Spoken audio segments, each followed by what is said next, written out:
to order. If you have a cell phone, please silence it or turn it off. And ask you to join me in a moment of silence.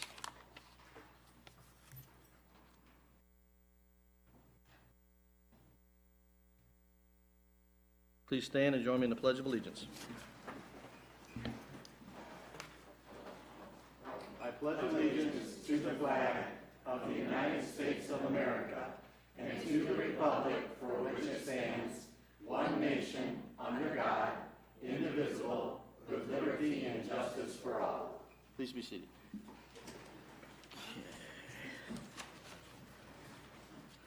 Ms. Domingo, would you call the roll, please? Councilmember Clark. Here. Reed. Brown. Here. Lawler.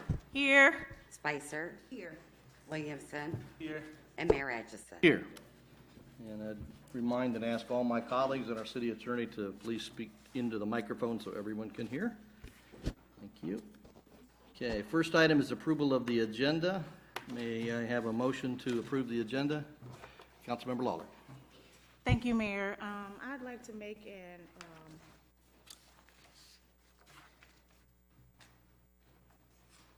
a change to the agenda for item I to be ahead of item A, just for the purpose of my third shift job, in case I don't have time to discuss it. Okay. That's to move the advisory committee updates as the first item for discussion? Yes, please. Okay. All right. One other change I have is under Roman numeral 6, item E, retirement proclamation for Mr. Monroe. He's not here, so we'll delete that from the agenda. Are there other additions, corrections, or changes to the agenda? Councilmember Williamson. I was just thinking, in the interest of time under presentations, if we could maybe move D and E to where A and B are and do the proclamations before we do the full presentation. I apologize, I didn't follow him. So D and E under presentations would now be A and B in order to move the proclamations up before the presentations. Okay. So E we probably won't do because that's the one I want to have removed because he's not here. Okay, sorry And about then that. we'll make D the very first. Okay. Any other changes, corrections, additions, or deletions? Okay. May I have a motion to approve the agenda with the following changes: to move the proclamation in memoriam, item Roman numeral 6D, make that new A, to delete proclamation E, the retirement proclamation, and under Roman numeral 11, item I, community engagement advisory committee updates, to make that the first item for discussion. So May I have thank you. May I have a second? Support? Support. Thank you. All those in favor say aye. Aye. Any opposed? Okay, the agenda is approved as changed. Okay. Very first item is proclamation in memoriam for Sandra Solis. Okay, and we have family here.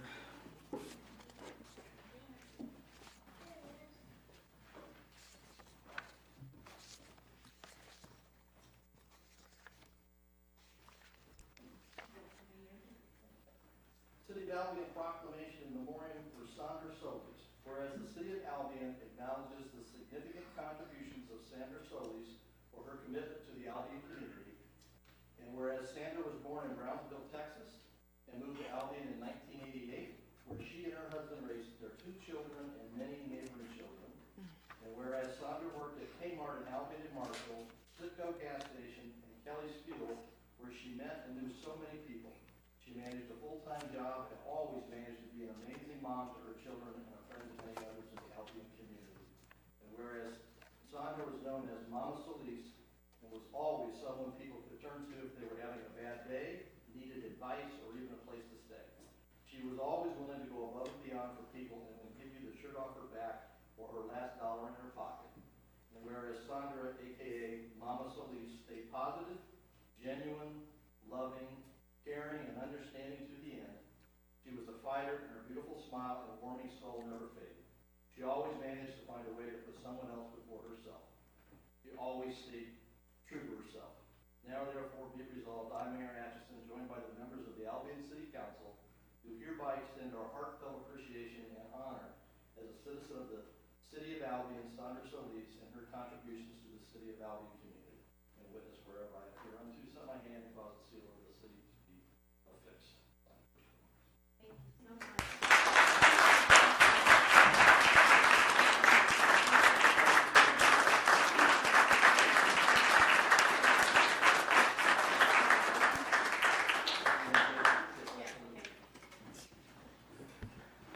On behalf of my sister and I, we just wanted to say thank you. Thank you for helping us with this. We really appreciate it. It means a lot.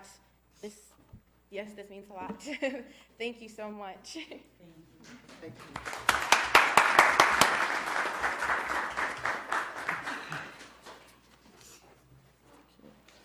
Next item is a Project Rising Tide update. Ms. Linda Lanou and Haley Snyder, our acting assistant city manager. Thank you, Mayor. Good evening, Council.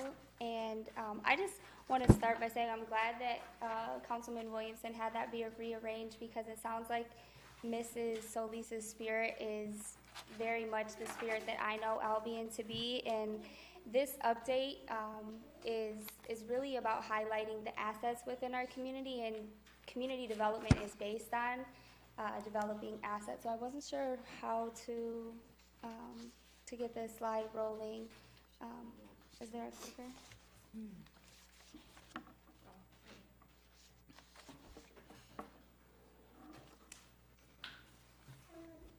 So the reason we're doing this together, the last presentation I gave, I know there was a little bit of feedback about essentially how Rising Tide all connects and how is that rebuilding our economic framework.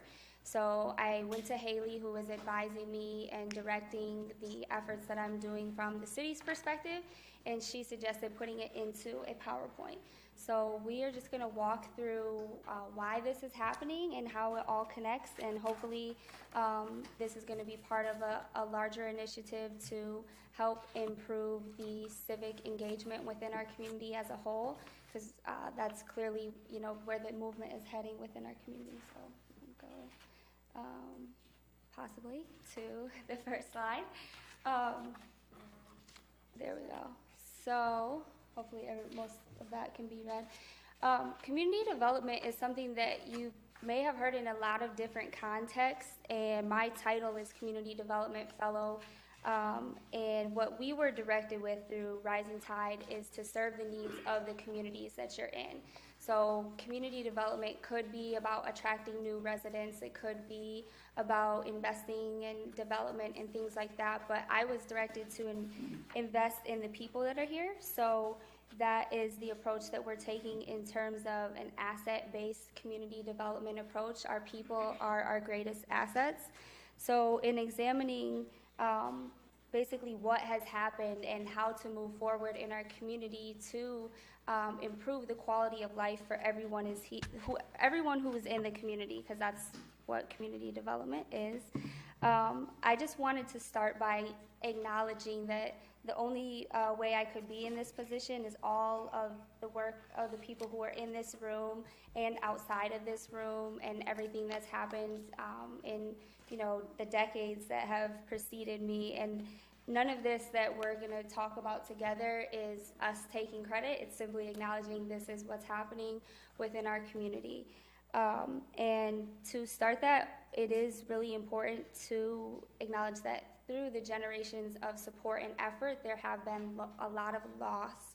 And so currently within our community, 63% of people aren't meeting basic needs on a regular basis. And that is a very high number. Obviously, it's a majority by far.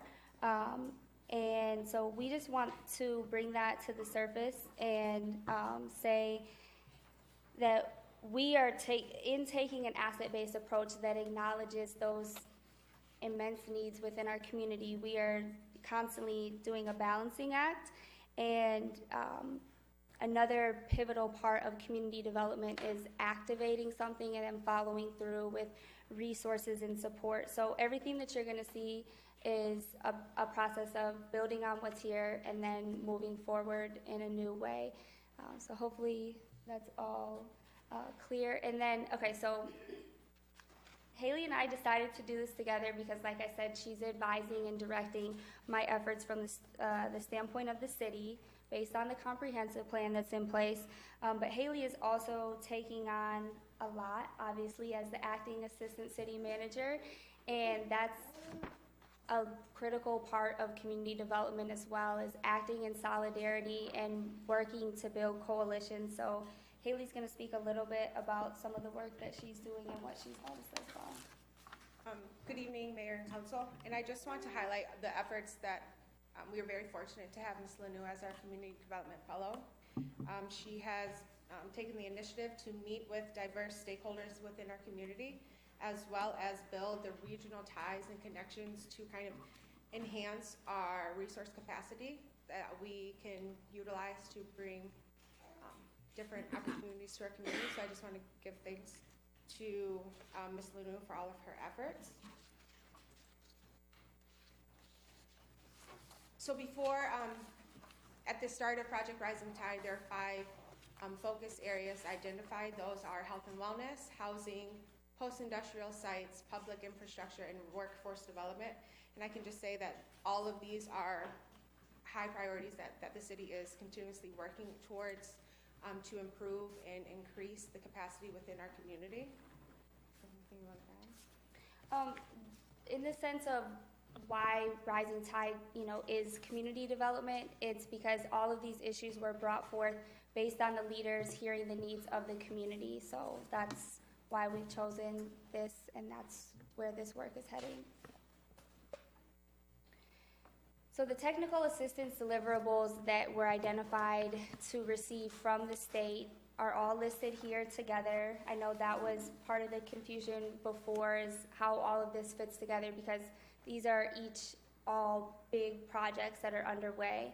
All of those have been initiated except for the capital improvements plan update, because we are waiting for the city manager to take the lead. That would be their job to oversee that project, but we will be receiving assistance to do that.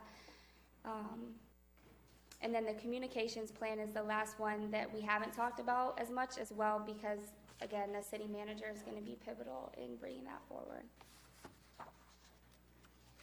So workforce development is the first major thing that we're highlighting here tonight, because like I said, investing in people is the biggest thing that you can do for community development. And so in terms of boiling down all of these major things that were identified, workforce development is the #1 thing that we need to focus on. According to the comprehensive plan, approximately 42% of Albion's eligible workforce is not even looking for employment. And while those numbers may be shifting, there's clearly a need to work more closely within the community to understand why that is and what is interfering with their ability to access a job and to maintain employment, and what the situation really is. If people in our community want to be entrepreneurs, what are the resources we can provide to accommodate for that? And so I'm excited to say that we have been working thoroughly on this the past month, and I don't want to take Councilwoman Brown's thunder. I know she's going to share about that, but it's very exciting to see the momentum building around this. So we'll be having more updates on that soon as well. And then housing, I just kind of want to touch base on, I know a study session that we held at the beginning of summer where Mr. Perez came and gave an update on our housing. And we are well aware that the city could use all types of housing. There is not a lack of need. So I'm happy to announce that the city is aware of many resources that are available to address these needs our community so desperately needs. But once we kind of get a full-time city manager in place, we'll be able to, and more key people in permanent positions will be able to provide those resources to the different groups that are working to address housing. And I know Councilmember Lawler is over the housing committee, so I won't speak too much on that and let her provide her update on the group that has been meeting to address that. Our Downtown Development Authority has obviously declined as the downtown declined, but with this infusion of investments, there is a lot of different things there are a lot of different things on the table that are being discussed now. And with that being the public body that oversees the development of downtown, there's obviously a number of things to consider in terms of how the city's going to move forward to accommodate for all the changes that are happening, which are obviously what we want to see. So the strategic plan is being updated through technical assistance that the city is receiving. So again, that's building the capacity of the city. We were not able to update our strategic plan alone, and so now we're receiving the assistance to do that. And if you haven't already taken the survey to provide your input, that is available online on the city's website and on the Facebook page, and I'm also happy to send that to anyone. And I think we might have copies as well if anyone doesn't have access to the internet as well. So, yep, that's that. Okay, so health and wellness obviously is a big concern within our community for a number of reasons. I know there's a variety of resources that are coming in terms of the new urgent care center. The Calhoun County Health Department is providing more services. But we're taking a bit more expansive view of this in terms of all the different resources that are available to meet our many needs within the community, and looking at health and wellness as the foundation to ensure that our needs are being met. So all of the different efforts in terms of raising awareness of resources that people might not know about are falling under this umbrella, and we're excited to try some new outreach efforts in terms of working with videos and really getting more information to more people. And then the last thing is basically the overarching way in which this infusion of resources through Rising Tide is going to be sustainable in our community. And I recognize, being in this field, that there's a lot of kind of short-term projects, and they don't necessarily always fit together in a sustainable way. So my goal, being a resident of this community and already working in this field for a few years prior to this, is to have some structure in place so that when my contract ends in December, there will be more for people to build on, and this will be a worthwhile investment. I think this is the last slide, but no, there's And just in addition to being a Project Rising Tide community, we are also in the process of becoming a redevelopment ready community, or RRC certified. We are in the final stages of that. I'm happy to announce that with the help of the chamber, the MEDC has approved our branding and marketing strategy. So now we are just waiting to finalize our zoning rewrite, which should be in place by the end of September. Just needs to be presented at planning with a public hearing, as well as their recommendation to council with a public hearing and the final approval. So we are in the final stages, and just being RRC certified will make our community more attractive to different development and kind of help bring more different opportunities to our community. So we are very excited to complete this project. And then I just want to acknowledge that I know this is still a lot of information being compiled into one presentation, and hopefully what everyone is gathering is that these are the projects that are being addressed right now, and the other areas of needs within our community are being acknowledged. They are being attended to by the city, by various leaders, but this is the work that's happening under Rising Tide, and so we just want to have full transparency and accountability for our work as well. Are there any questions from council? Councilmember Lawler. Thank you, Mayor. For the USDA rural development, that's a grant, right? There are grants, and then there are very low interest loans. I think the loans are 1%. The interest rate on loans for. So we are looking into that. Is that something that was talked about earlier, like a couple months ago in the year. Yes, it's talked about in a lot of the housing meetings that I've been in terms of the rehabilitation needs within our community. That's an excellent resource, and Haley and I were able to learn about potentially having the city become a packaging site, so we would be able to walk residents through the whole process of applying. Thank you. Yes. Are there other questions by council? Well, thank you all for your time. I hope that helps synthesize some of it. Thank you, Ms. Lanou. Thank you, Ms. Snyder.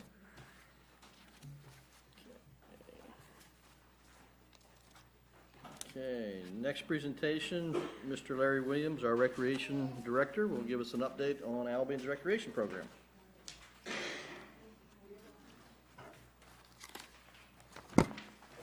Good evening. Good evening.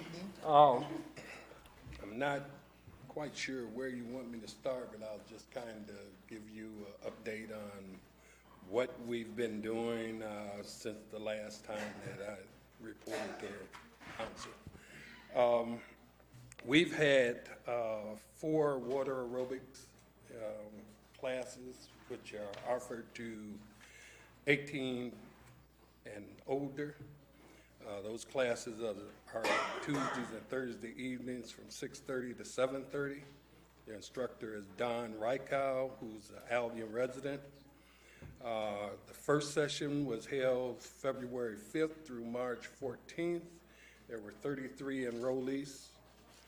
Session 2 was held March 19th through April 23rd. There were 35 enrolled. Water aerobics session 3 was held from May 7th to June 13th. There were 32 enrolled. The fourth session was June 25th through August 1st, and there were 41 enrolled.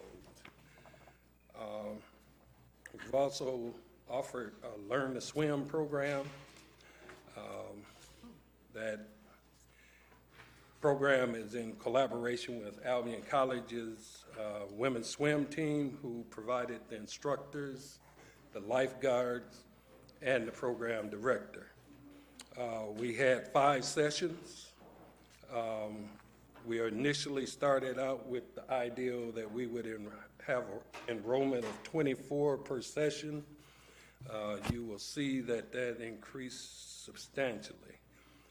The Learn to Swim session 1 started on October 22nd. We had 21 enrollees. Section 2 started in November 26th. We had 29 enrolled. Session 3 started in December. No, excuse me. It started January 7th. We had 35 enrolled. The Learn to Swim session 4 started January 28th. There were 33 enrolled. The Learn to Swim session 5 started April 8th. We had 36 enrolled. Those classes were held or offered on Monday and Wednesday evenings from 7 to 8 o'clock. Those classes, we were able to offer those classes free of charge through some generous donations from community people. The Daddy-Daughter Dance was held on April 26th. We had 35 attended, 35 couples. The Mother-Son Dance was held on May 17th. We had 5 people attend that. We have offered open swim during the summer, Monday through Thursday, 4 o'clock through 6 o'clock, and on Fridays from 2 o'clock to 4 o'clock. We've had 3 lifeguards employed by the Recreation Department. Those 3 lifeguards are teenagers from the Albion community. We have open gym, which is held throughout the year. We average about 30 children per night. That's held Monday through Thursday from 6 to 9 during the school year, 4 o'clock to 7 o'clock during the summer. During the summer, our attendance has dropped off substantially. We've also offered Harrington School after-school program, recreational program, where we actually went into Harrington School and offered recreational activities. That was held Monday through Thursday at Harrington from 3:30 to 6 o'clock. We also provided transportation for those children who participated in the program. Unfortunately, our numbers were low. We averaged about 6 students per session. The Recreation Department partnered with Marshall Schools to offer a summer school program for Harrington's summer school students. We had about 50 children who attended. That program ran Monday through Thursday from 12 to 4. For 6 weeks, we employed 1 parapro from Harrington, and we employed 4 high school students who were basically first-time employees. All were Albion residents. We've offered the Peapod's Summer Enrichment Program, which targets 4 to 8-year-olds. That program runs Monday through Thursday from 8:30 to 2 o'clock. We've had 55 children enrolled. That program runs for 8 weeks. It started on June 17th and will end on August 8th, this Thursday. We're in community partnerships with Albion College White House Nature Center, Kids and Stuff, St. James Episcopal Church, and the Albion College Build Albion Fellows. We were able to employ 4 individuals from the early childhood program that's run through Marshall Schools, 1 individual who is a parapro at Harrington Elementary School. Of those employees, 4 are Albion residents. In this program, we were able to offer 8 fee waiver scholarships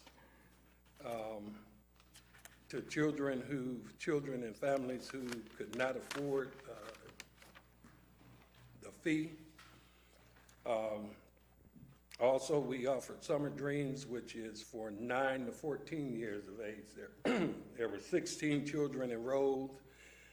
Basically runs the same hours as our Peapod's program. The Recreation Department has also offered Music in the Park, which started on June 29th. It's DJ music in Holland Park each Friday from 6 to 9 o'clock. It's designed for older adults. However, young adults, families, and children have participated in that program. That ends on September 6th. The Recreation Department also has partnered with the Bone Theater. They're free movie Fridays. We provide transportation for children to get to the movies. We also provide supervision of those children while they're at the movie. That's in a collaboration with the Bone Theater, Marshall Public Schools Food Service, the Bill Albion Fellows. 4 people were employed, 1 driver, and 3 people for supervision. That's pretty much what we've been able to do since I think the last time I reported to the council. Questions by council? So what has been your attendance, thank you, Mayor, what has been your attendance at the movies? at the movies. Our attendance has been fairly low this year in comparison to the last couple of years. I think we're averaging, well, I can tell, probably about 15 kids. When we initially started transporting, we had at least 2 van fulls, and sometimes we'd have to go back. Now, if we get one van, we're doing good. So those numbers are down. Councilmember Lawler. Thank you, Mayor. I'm excited to see that we have a Learn to Swim program, because I had seen where someone was looking for a class, and I had asked, the city of Albion doesn't provide that, and she was like, I don't know, but I'm glad that these statistics, I was able to write it down so that I can give it to the people to let them know that we do offer, because she has some suggestions to go somewhere else, and I would love for it to stay in-house. So thank you for that. As far as the October and November, is that from last year? And the January and the April, is that from this year? Yeah. Okay. Our Learn to Swim program traditionally ran during the summer months. Okay. Because we had problems finding a water safety instructor and lifeguards, we were able to partner with Albion College's women's swim team. So our program now kind of mirrors Albion College's school year so that we can utilize that resource. Okay. Okay, thank you. Councilmember Williamson. So where are you at on your budget this year? Good question. I don't know. I'm really not sure. Basically, what I've been able to do over the last 3 years is to our programs pretty much paid for themselves. So to dip in, there are some costs that kind of run over, but to be honest with you, I don't know where we stand, but I would say that we're probably pretty close to what we budgeted for. Do you guys offer any wellness programming? Whole family wellness, health and nutrition, things where you bring families together to learn how to eat healthy, do those types of things? We attempted to partner with Ms. Dysart. However, the children who attended our Summer Dreams program, we didn't have the numbers, one, and the kids who attend our Summer Dreams program were not of the age that her program specifically seeked.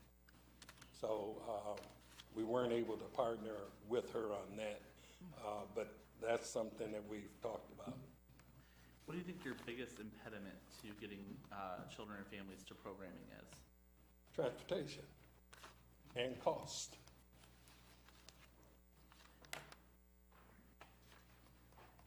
Maybe you can help me understand the history. So I know that we voted for a recreational millage just a few years ago, which provided an increase to the budget, but from what I understand, costs have somewhat remained the same to the public. So what's keeping us from getting the public to be able to afford it, or keeping costs lower so that they can?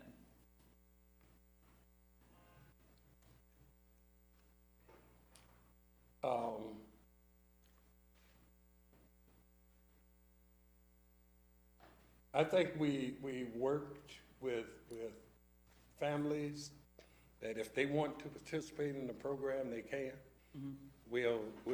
We can be creative, and we can be creative to make it possible for everyone to participate in programs. So I'm really not sure why our participation is not higher than what it is. I I wish I could put my finger on it because that would be a key. But Thank I you. don't know. Thank you. Yes.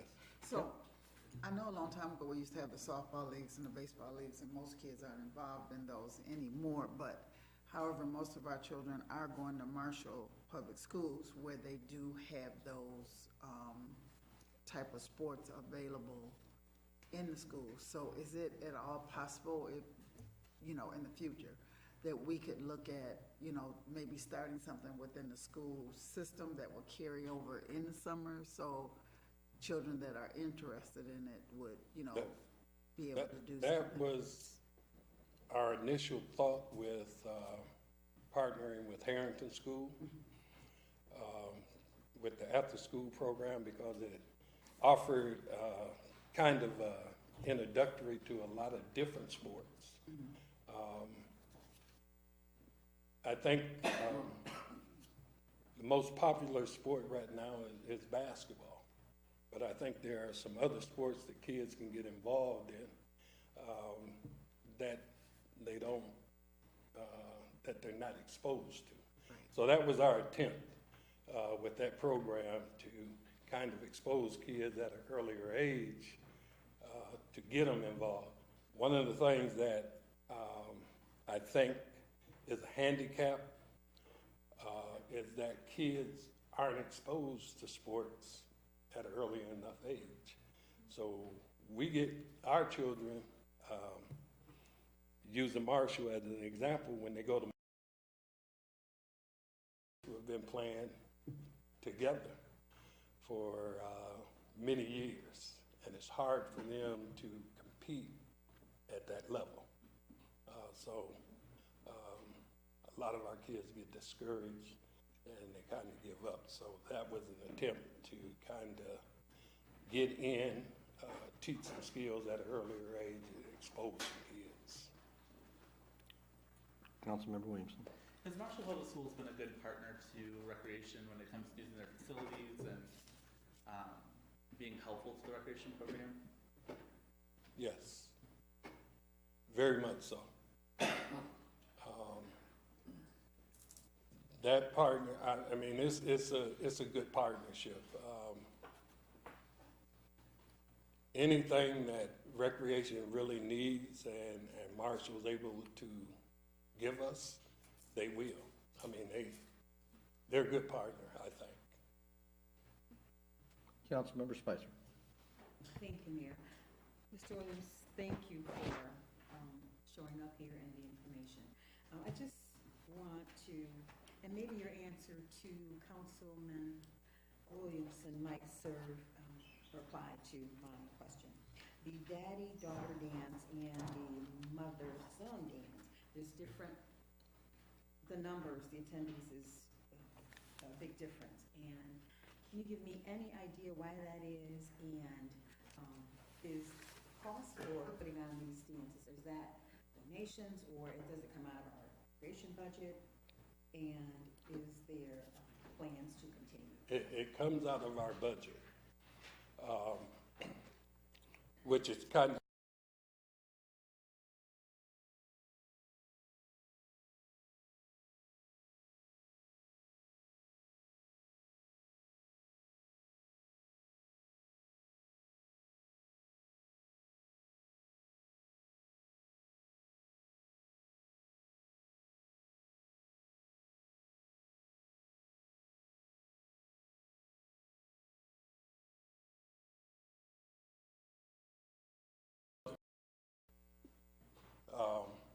I think there's more.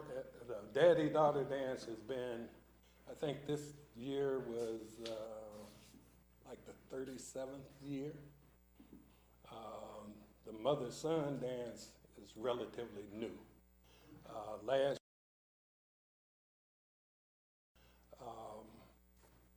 we had about 15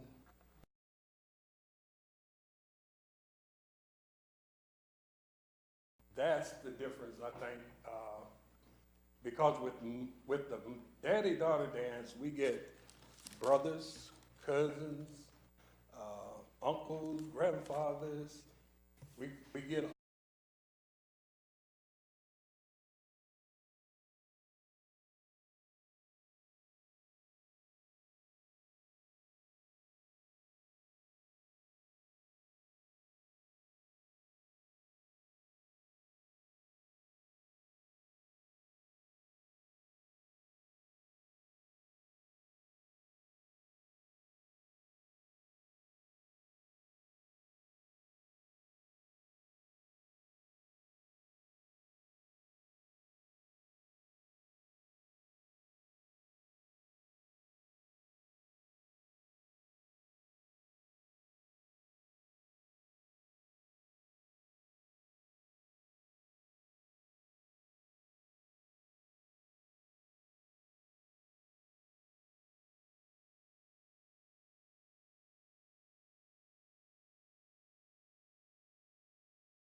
It was a very good thing for me, just the 2 weeks that we did it.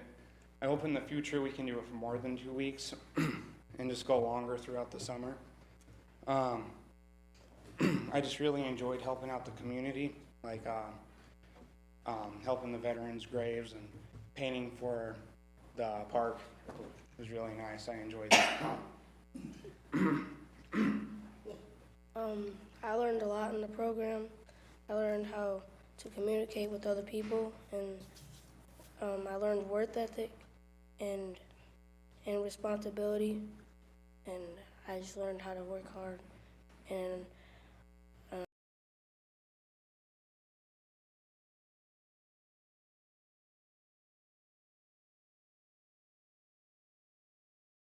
who either donated, said kind words. So the brownfield plan that's being asked for Just a second. Councilman Brown? I thought it would be helpful if they gave an overview of it so people then would have an understanding before they commented. But, yeah. Procedurally, you have to open the Okay. and then comments come. So I need a motion to open the hearing or just open it? No, you just for a public hearing, you just open it. Okay. So we'll open the public hearing on the adoption of a brownfield plan for the city of Albion pursuant to and in accordance with Act 381. Okay? Okay.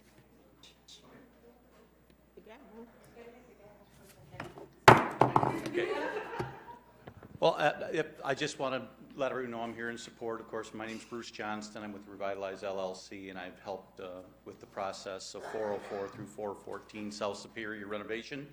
And a vital part of it, a very, very vital part of it, is the brownfield plan. I've expressed in the past some of the issues with this specific set of buildings, with the facade on the front being made of a limestone, sandstone product that is failing. And the lead historic architect for the state of Michigan believes that it's very possible it could just fall right off most any time.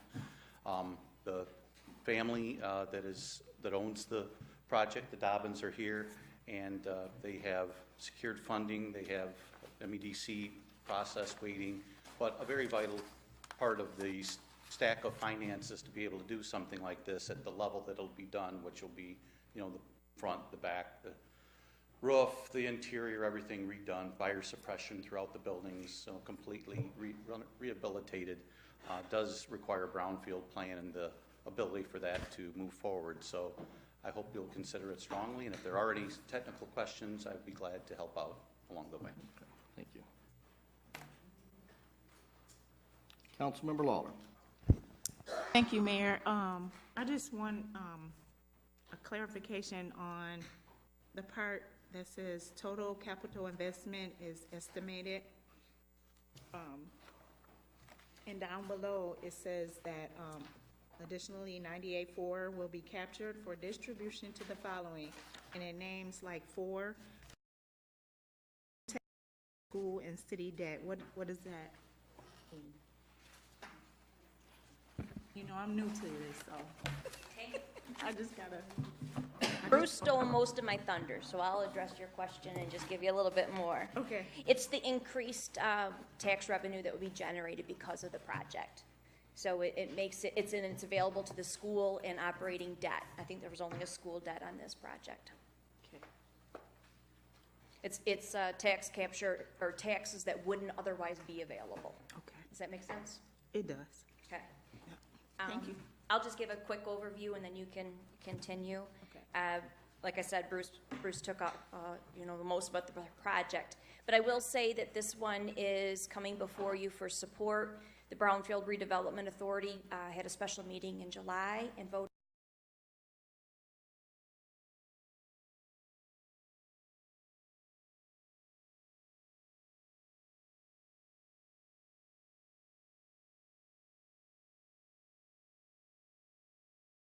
board.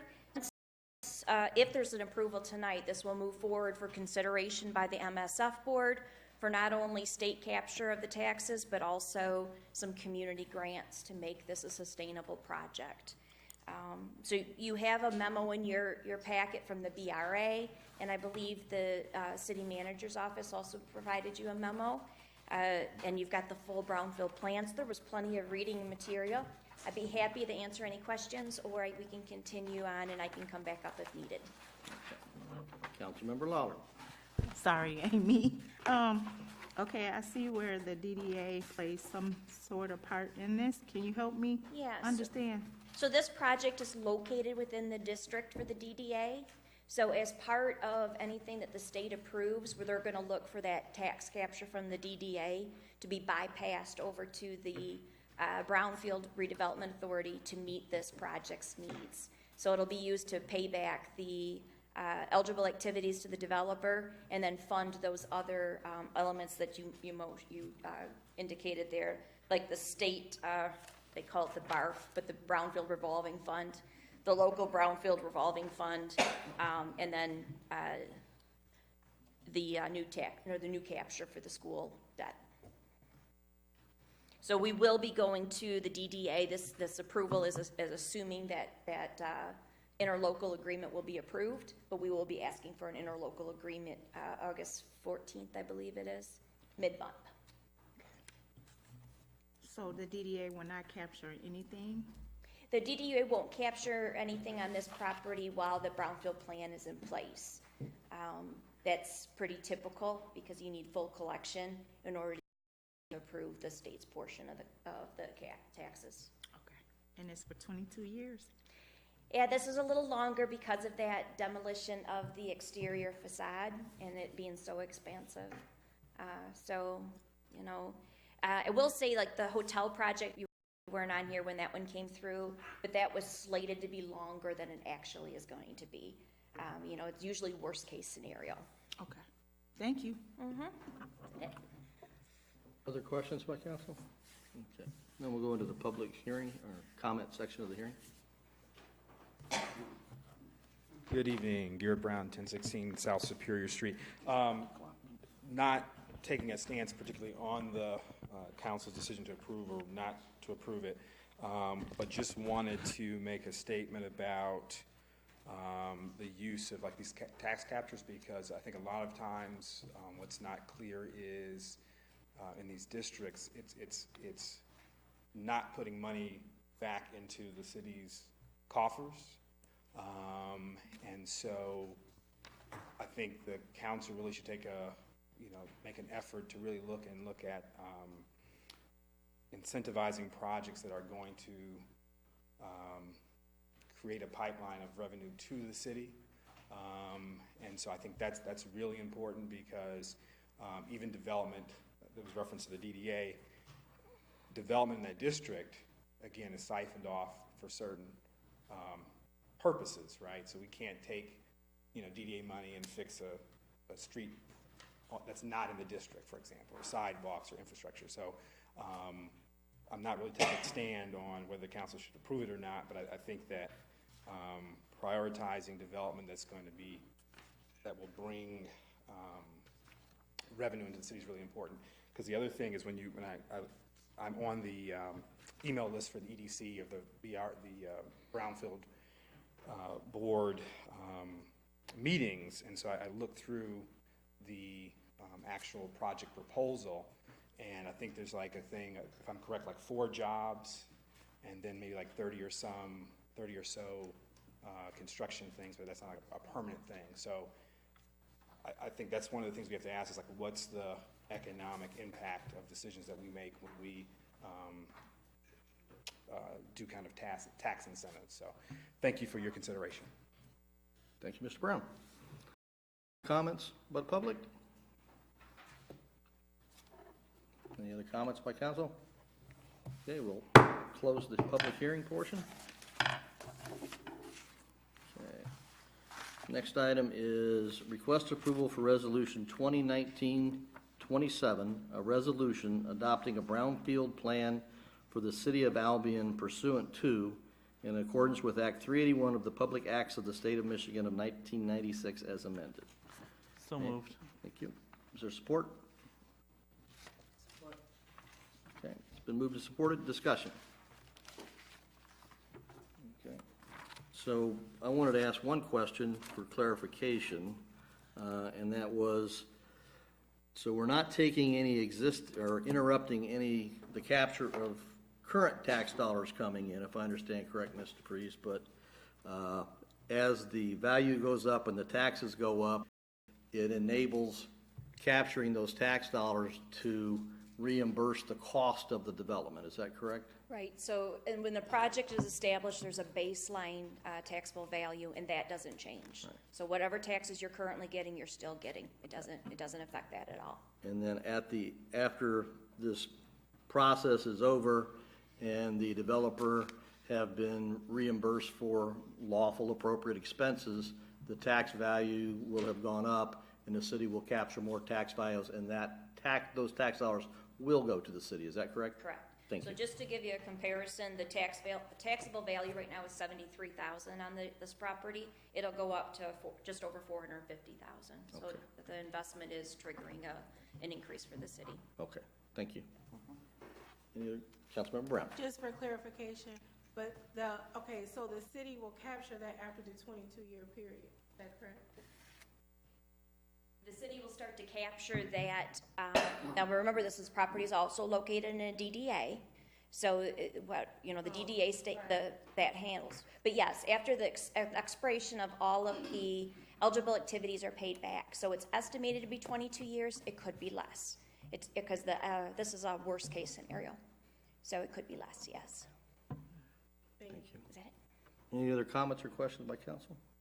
Okay, it's moved and seconded to approve Resolution 2019-27, a resolution brownfield plan for the city of Albion pursuant to and in accordance with Act 381 of the Public Acts of the State of Michigan of 1996 as amended. Since this involves money, would you please call the roll? Councilmember Clark.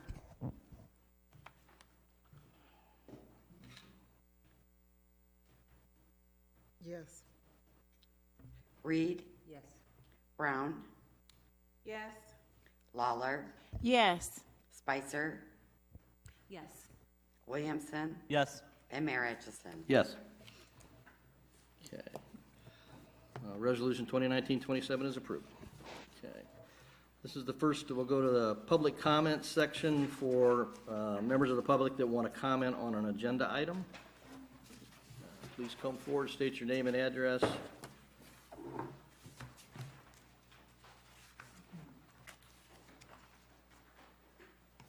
Dennis Michael, 1007 Maple Street in Albion. I want to know why Albion Public Safety is not water rescue trained. Sure, we do have a public comment section at the end that would be appropriate, but we don't have an agenda item on that right now. Thank you.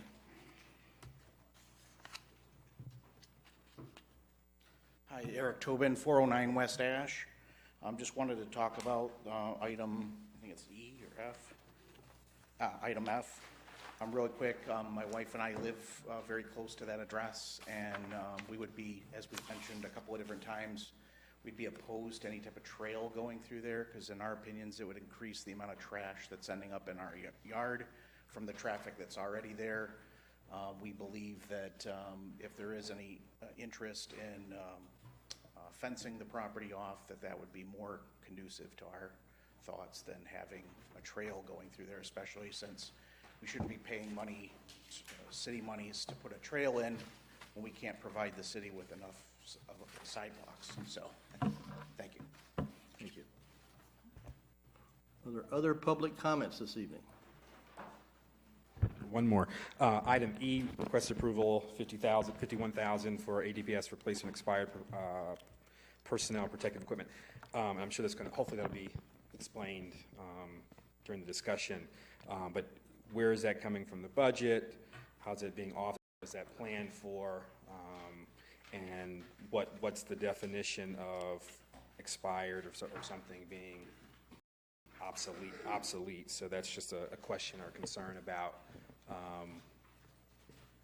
proper use of tax dollars. So thank you. Thank you.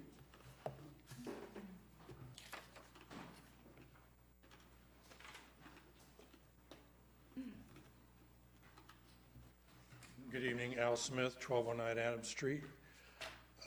Just like to request on item F, if the proposal or the documents that were provided to the city manager and other people on what is actually on the Dalrymple property and what the original recommendations were as far as what should be done with that property. If that could be made public so that we could take a read through it, it would be appreciated. Thank you very much. Are there? Tom Hunsdorfer, 803 South Superior. Just a quick word of gratitude Stacy and to O'Neill for the work they did with the young people of our community. It was great to hear the three young men here, the taller and the shorter versions of them. They all presented themselves very well, so it's really encouraging because they're the future of our community. So thanks to you for that work. Any other public comments this evening? Okay.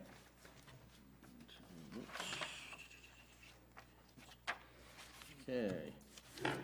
Mayor requests a closed session under the Opens Meeting Act to consider material exempt from discussion or disclosure by state or federal statute. May I have a motion? Is there support? Second. Okay. All those in favor say aye. Aye. Opposed? I'm sorry. I think technically under the statute, I think it's supposed to be a roll call for. Okay. Okay. Can you call the roll, please? Councilmember Clark, Yes.